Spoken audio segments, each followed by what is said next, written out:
প্রতিষ্ঠালগ্ন থেকে বাংলাদেশ কোস্টগার্ড উপকূলীয় এবং নদী তীরবর্তী অঞ্চলে জনগণের জানমাল রক্ষা, উদ্ধার অভিযান এবং প্রাকৃতিক দুর্যোগ মোকাবেলায় নিরলসভাবে কাজ করে আসছে।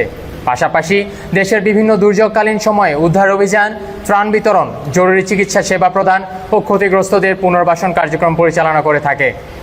এরই ধারাবাহিকতায় আজ 26 জুন 2025 তারিখ সকাল 9টা থেকে 11টা পর্যন্ত কোস্টগার্ড বেস ভোলা কর্তৃক তারুণ্যের উৎসব 2025 শীর্ষক দুর্যোগকালীন সময় উদ্ধার অভিযান বিষয়ক কর্মশালা ও জনসচেতনামূলক কার্যক্রম পরিচালনা করা হয়। উক্ত কর্মশালায় ভোলার ঘূর্ণিঝড় প্রস্তুতি কর্মসূচি, সিপিপি প্রতিনিধি এবং স্থানীয় বিভিন্ন স্কুল ও কলেজের শিক্ষক, শিক্ষার্থী, কিশোর তরুণদের সম্পৃক্ততায় প্রাকৃতিক দুর্যোগের উপর বিশেষ আলোচনা অনুষ্ঠিত হয়। বাংলাদেশ কোস্টগার্ড জনগণের জানমাল রক্ষা ও প্রাকৃতিক দুর্যোগ মোকাবেলায় এ ধরনের কর্মশালার মাধ্যমে সচেতনামূলক কার্যক্রম চলমান রেখেছে ও ভবিষ্যতেও অব্যাহত রাখবে। ধন্যবাদ।